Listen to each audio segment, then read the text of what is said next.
विद्यार्थियों, सादर नमस्कार, आदाब, प्रणाम। यूजीसी नेट के लिए हम लोग तैयारी करते रहते हैं। गोदान पर बहुत सारे वीडियो बनाए हैं, मैंने अपलोड किए हैं। आपको जब भी समय मिलता है आप देखिए, जाइए, सुनिए और प्लीज़ वीडियो पूरा सुनिएगा, पेशेंस के साथ सुनिएगा तो कुछ न कुछ सीखने को मिलता जाएगा। देखिए, किसी भी गोल को अचीव करने के लिए निरंतरता बहुत ज़रूरी है, पेशेंस बहुत ज़रूरी है और खुद पर भरोसा बहुत ज़रूरी है। बाकी लोग क्या कहते हैं क्या नहीं कहते हैं वो सब बातें को छोड़ दीजिए, अपने काम पर फोकस कीजिए बस। और बी पॉजिटिव होकर के अगर हम किसी लक्ष्य को 3-4 साल तक करते रहेंगे उस काम को लगातार, तो हमें जरूर सक्सेस मिलेगा।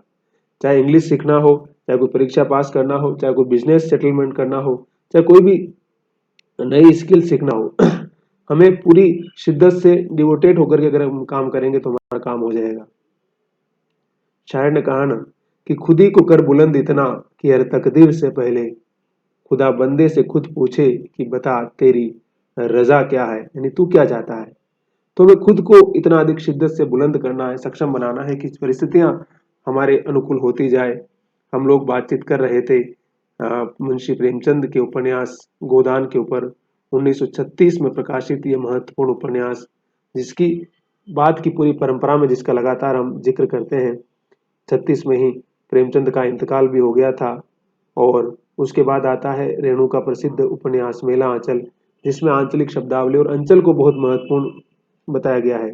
हमारे गुरुवर प्रोफेसर सत्यनारायण जी जो जोधपुर में रहते हैं, रिटायर्ड हो चुके हैं, पहले जयनारायण व्यास विश्वविद्यालय में हिंदी पढ़ाते थे, मतलब मीडिया में थे वैसे हो तो, लेकिन रचनाकार के रूप में भी लिखते पढ़ते रहे हैं।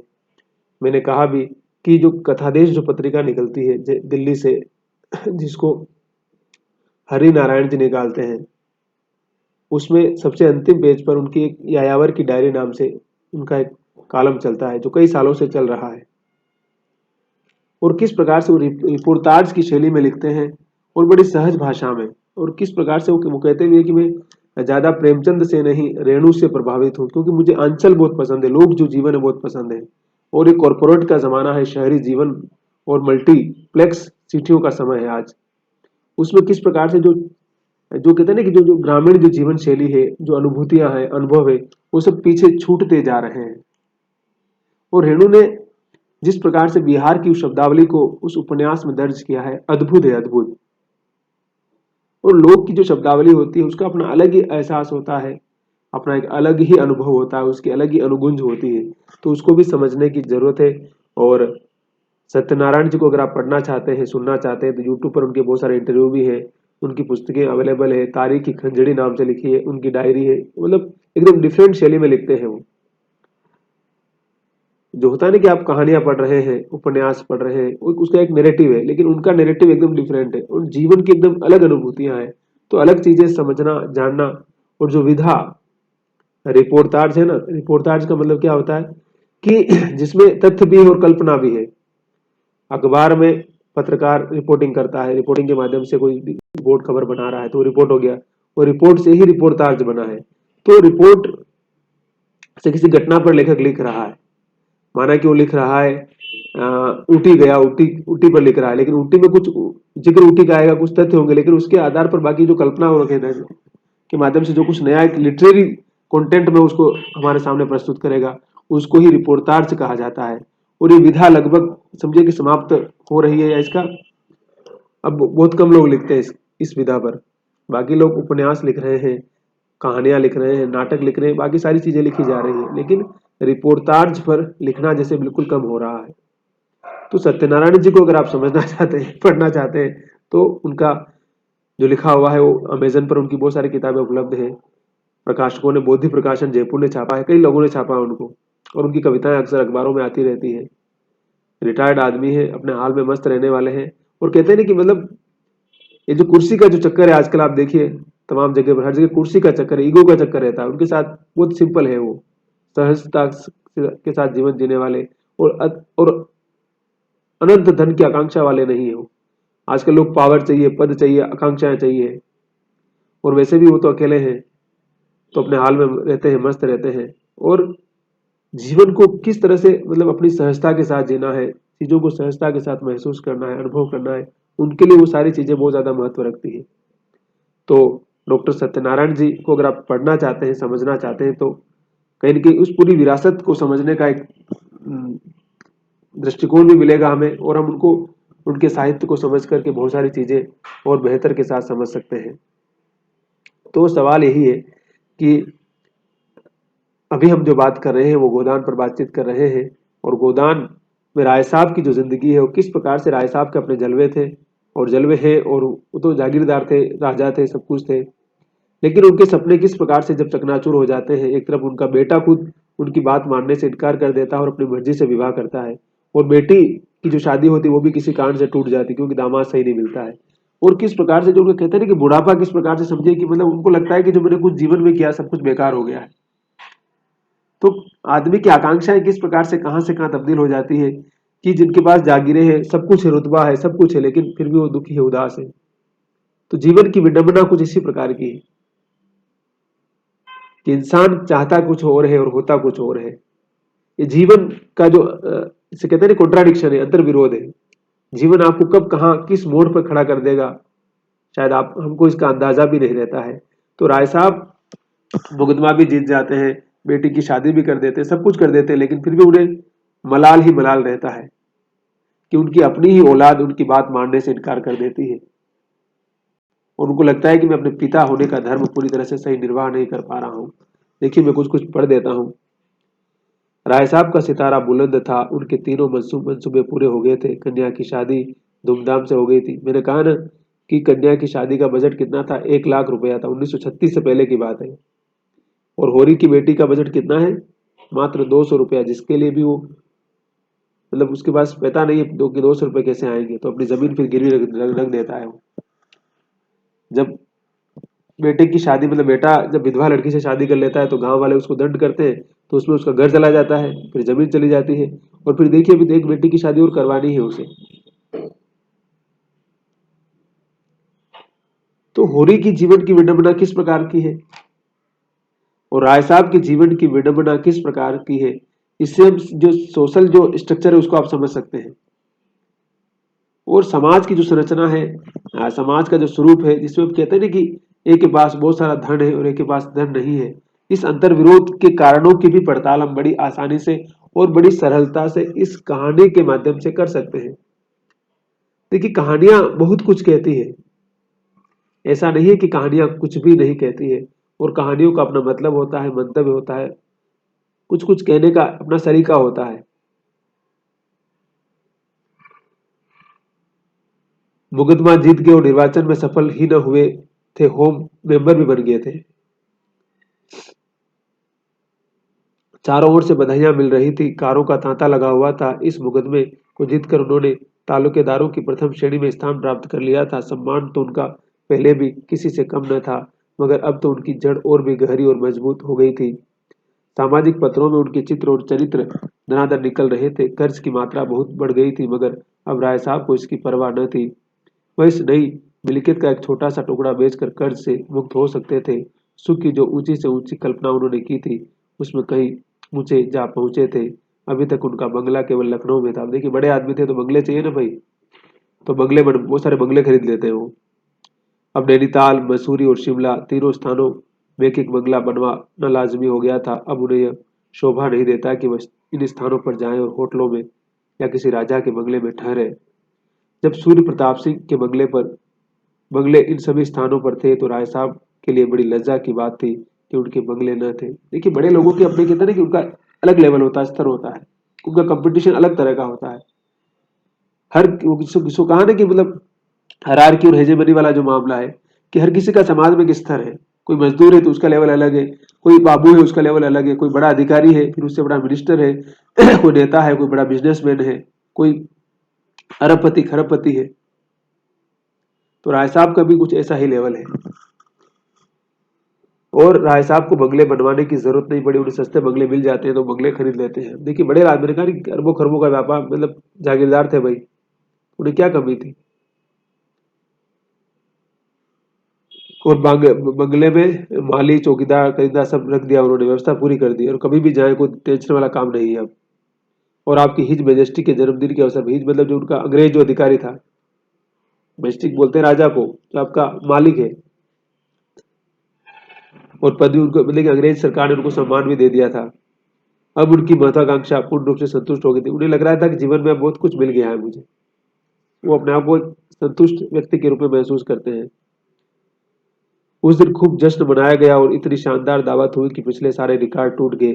जिस वक्त हिज एक्सेलेंसी गवर्नर ने उन्हें पदवी प्रदान की थी, गर्व के साथ राजभक्ति की ऐसी तरंग उनके मन में उठी कि उनका एक एक रोम उसमें प्लावित हो उठा। यह है जीवन, नहीं विद्रोहियों के फेर में पड़कर व्यर्थ ही बदनामी ली। देखिए कि मैंने कहा कि सामंती जो व्यवस्था थी उसमें क्या था, भाई इन लोगों को तो अंग्रेज सरकार सम्मानित कर ही रही थी। और उसमें जो भारत की आजादी के लिए जो मूवमेंट चल रहा था, जो लोग विद्रोह कर रहे थे सरकार के खिलाफ, जाहिर सी बात उन्हें तो सजा मिल रही थी। तो राजा साहब एक बार गए थे लेकिन वापस आ गए, क्योंकि राजा को तो सब मिल रहा है, वो सरकार में उनको क्या प्रॉब्लम है भाई। उन्हें देश आजाद हो या गुलाम हो, उन्हें क्या मतलब था। उन्हें तो जो सम्मान मिलना चाहिए, जो अधिकार, जो सुख सुविधाएं सब मिल रही थी। ये सब हमारे जैसे लोगों की समस्या थी भाई। जेल गए और अफसरों की नजरों में गिर गए। जिस डीएसपी ने उन्हें पिछली बार गिरफ्तार किया था, इस वक्त वह उनके सामने हाथ बांधे खड़ा था और शायद अपने अपराध के लिए क्षमा मांग रहा था। यही था असली सामंतवाद, यही था असली सिस्टम। मगर जीवन की सबसे बड़ी विजय उन्हें उस वक्त हुई जब उनके पुराने परास्त शत्रु सूर्य प्रताप सिंह ने उनके बड़े बेटे, उनके बड़े लड़के रुद्रपाल सिंह ने अपनी कन्या के विवाह का संदेश भेजा था। राय साहब को न मुकदमा जीतने की इतनी खुशी हुई, न मिनिस्टर होने की वह सारी बातें कल्पना में आती थी, मगर यह बात तो आशा अतीत ही थी, कल्पना अतीत ही थी। वही सूर्य प्रताप सिंह जो अभी कई महीनों तक उन्हें अपने कुत्ते से भी नीचा समझता था, वह आज उनके लड़के से अपनी लड़की का विवाह करना चाहता था। कितनी असंभव बात। रुद्रपाल इस समय एमए में पढ़ता था, बड़ा निर्भीक, पक्का, आदर्शवादी, अपने ऊपर भरोसा रखने वाला, अभिमानी, रसिक और आलसी युवक था, जिसे अपने पिता की यह धन और मान लिप्सा बुरी लगती थी। उनका बेटा एक अलग मिजाज का लड़का था, उसको धन वन में कुछ ज्यादा इंटरेस्ट नहीं था। लेकिन राय साहब को तो सब चीजों में इंटरेस्ट था। तो राय साहब की सोच अलग थी, उसकी सोच अलग थी, तो उसमें समझे कि अंतर्विरोध या ये सारी चीजें हमेशा लगी रहती। बड़े लोगों की बात है वो, उसके बारे में आप और हम क्या बोल सकते हैं, है ना। तो उन सारी चीजों को जब समझने का प्रयास करेंगे तो बहुत सारी चीजें हमें समझ में आ जाएगी। अब रुद्र प्रताप उनकी बात मानने से इनकार कर देता है, क्योंकि वो किसी और लड़की से प्यार करता है। राय साहब इस समय नैनीताल में थे।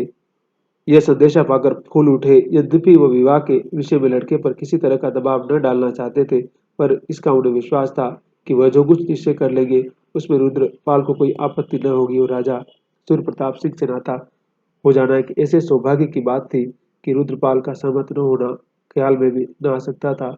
उन्होंने राजा साहब को बात दे दी और उसी वक्त रुद्रपाल को फोन किया। मतलब राजा साहब से बात पक्की कर ली कि ठीक है मैं तैयार हूँ, ठीक है। वो यकीन था कि मेरी मेरी औलाद है तो मना कैसे करेगा, और मैं अच्छा ही कर रहा हूँ उसके लिए। लेकिन मामला आकर के फंस जाता है। रुद्रपाल ने जवाब दिया, मुझे स्वीकार नहीं है। राजा साहब निराश हो गए, क्रोध आया, लेकिन क्या करते, अपने समय आने पर मालूम हो जाएगा। मैं अभी जानना चाहता हूँ, मैं नहीं बतलाना चाहता। तुम्हें मेरा हुक्म मानना पड़ेगा। अब राजा साहब बोलते हैं कि मेरा आदेश आदेश तुम्हें मानना पड़ेगा। जिस बात को कोई कोई मेरी जिस बात को मेरी आत्मा स्वीकार नहीं करती, उसे मैं आपके हुक्म से नहीं मान सकता। राय साहब ने बड़ी विनम्रता से समझाया। अब वो समझाने की कोशिश करते हैं उसको। बेटा, तुम आदर्शवाद के पीछे अपने पैरों में कुल्हाड़ी मार रहे हो। ये संबंध समाज में तुम्हारा स्थान कितना ऊंचा कर देगा, कुछ तुमने सोचा है। इसे ईश्वर की प्रेरणा समझो। कुछ उस स्कूल में कोई दरिद्र कन्या भी मुझे मिलती तो मैं अपने भाग्य को सराहता। यह तो राजा सूर्य प्रताप की कन्या है, जो हमारे सिरमौर है। मैं उसे रोज देखता हूँ, तुमने भी देखा होगा। रूप, गुण, शील, स्वभाव ऐसी युवती मैंने आज तक नहीं देखी। मैं तो 4 दिन का मेहमान हूँ, तुम्हारे सामने जीवन पड़ा है। मैं तुम्हारे ऊपर दबाव नहीं डालना चाहता। तुम जानते हो विवाह के विषय में मेरे विचार कितने उदार है, लेकिन मेरा यह तो धर्म है कि अगर तुम्हें गलती करते देखूं तो तुम्हें चेतावनी दूं। रुद्र ने क्या जवाब दिया, मैं इस विषय में बहुत पहले ही निश्चय कर चुका हूँ, उसमें अब कोई परिवर्तन नहीं होगा। राय साहब को लड़की की जड़ता पर फिर क्रोध आया। गरज कर बोले, मालूम होता है तुम्हारा सिर फिर गया है, आकर मुझसे मिलो, विलम्ब न करना। मैं राजा साहब को वचन जबान दे चुका हूँ। रुद्रपाल ने कहा, खेद है, अभी मुझे अवकाश नहीं है। दूसरे दिन राय साहब खुद आ गए। दोनों अपने अपने शस्त्रों में सजे हुए तैयार खड़े थे। एक और संपूर्ण जीवन का मजा हुआ अनुभव था, समझौतों से भरा हुआ। दूसरी ओर कच्चा आदर्शवाद, जिद्दी, उदंड और निर्मम। राय साहब ने सीधे मर्म पर आघात किया। मैं जानता हूँ वह कौन लड़की है। रुद्रपाल ने अचल भाव से कहा, अगर आप इतने उत्सुक है तो सुनिए, वह मालती की बहन सरोज है। राय साहब हाथ होकर गिर पड़े। अच्छा, वह? आपने तो सरोज को देखा होगा। खूब देखा है। तुमने राजकुमारी को देखा है या नहीं? जी हाँ, खूब देखा है। फिर भी मैं रूप को कोई चीज नहीं समझता। तुम्हारी अक्ल पर मुझे अफसोस आता है। मालती को जानते हो, कैसी औरत है उसकी? बहन का बहन क्या कुछ और होगी। रुद्रपाल ने तेवरी चढ़ाकर कहा, मैं इस विषय में आपसे और कुछ नहीं कहना चाहता, मगर मेरी शादी होगी तो सरोज से। मेरे जीते जी कभी नहीं हो सकती, तो आपके मरने के बाद होगी। अच्छा, तुम्हारे यही इरादे हैं? और राय साहब की आंखें सजल हो गई, जैसे सारा जीवन उजड़ गया। देखिए, मतलब एक बाप के साथ ये भी, मतलब एक अगर इमोशनल तरीके से देखा जाए तो दुख होता ही है, लेकिन और भी बहुत सारे कारण हो सकते हैं। सबका नजरिया हर चीज में अलग अलग होता वाली बात है ना। तो इस मामले में इस तरीके में क्या है, राय साहब का इससे नजरिया अलग हो गया। तो इसलिए क्या होता है कि राय साहब बहुत इमोशनल हो जाते हैं कि मेरा बेटा, मतलब उसको बहुत रिस्पेक्ट और उस इज्जत के रूप में ले लेते हैं ना, कि भाई बेटा मेरी बात नहीं मानना भाई, बस, कि जिसको हमने बड़ा किया, हमने उसके लिए सब कुछ किया और आज हमारी बात ही मानने को तैयार नहीं हो, क्या करें भाई। तो राय साहब को लगता है कि जैसे जीवन क्या हो गया, निरर्थक सा हो गया है। और वो अपने आप को उस संसार में ले जाते हैं जहाँ की जिस सोचने वाली बात आ जाती है, जिससे सारा जीवन उजड़ गया। मिनिस्ट्री और इलाका और पदवी सब जैसे बासी फूलों की तरह नीरस निरानंद हो गए। जीवन की सारी साधना व्यर्थ हो गई। उनकी स्त्री का जब देहांत हुआ था तो उनकी उम्र 36 साल से ज्यादा न थी। वो विवाह कर सकते थे और भोग विलास का आनंद उठा सकते थे। सभी उनसे विवाह करने के लिए आग्रह कर रहे थे, मगर उन्होंने उन बालकों का मुंह देखा और विदुर जीवन की साधना स्वीकार कर ली। इन्हीं लड़कों पर अपने जीवन का सारा भोग विलास न्योछावर कर दिया। आज तक अपने हृदय का सारा स्नेह इन्हीं लड़कों को देते चले आए हैं, और आज ये लड़का इतनी निष्ठुरता से बातें कर रहा है, मानो उनसे कोई नाता नहीं। फिर वह क्यों जायदाद और सम्मान का अधिकार के लिए जान दे। इन्हीं लड़कों ही के लिए तो अपना सब कुछ कर रहे थे। जब लड़कों को उनका जरा भी लिहाज नहीं, तो वह क्यों ये तपस्या करे। उन्हें कौन संसार में बहुत दिन रहना है।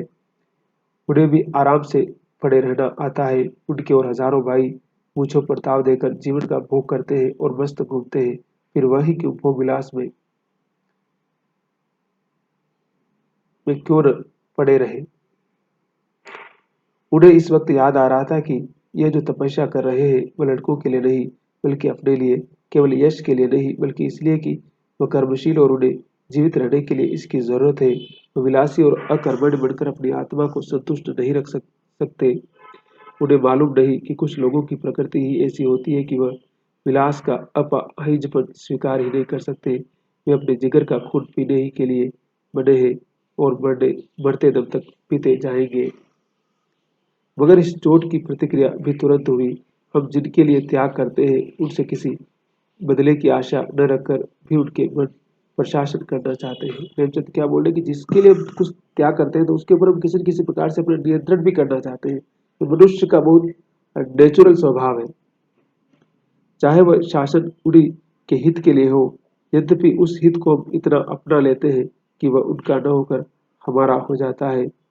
त्याग की मात्रा जितनी ही ज्यादा होती है, निशासन भावना ही उतनी प्रबल होती है, और जब सहसा हमें विद्रोह का सामना करना पड़ता है तो हम क्षुब्ध हो उठते हैं, और वह त्याग जैसे प्रतिहिंसा का रूप ले लेता है। राय साहब को यह जिद पड़ गई कि रुद्रपाल का विवाह सरोज के साथ न होने पाए, चाहे उसके लिए उन्हें पुलिस की मदद ही क्यों न लेनी पड़े, नीति की हत्या ही क्यों न करनी पड़े। अब देखिए, उनके लिए प्रेस्टीज का सवाल हो गया। उन्होंने कहा कि मतलब इसकी शादी तो उसके साथ नहीं होने दूंगा, चाहे मुझे कुछ भी करना पड़े। उन्होंने जिसे तलवार खींच कर कहा, हाँ मेरे बाद ही होगी, और अभी उसे बहुत दी रहे। रुद्रपाल ने जैसे गोली चला दी, ईश्वर करे आप अमर रहे, अमर हो, सरोज से मेरा विवाह हो चुका है।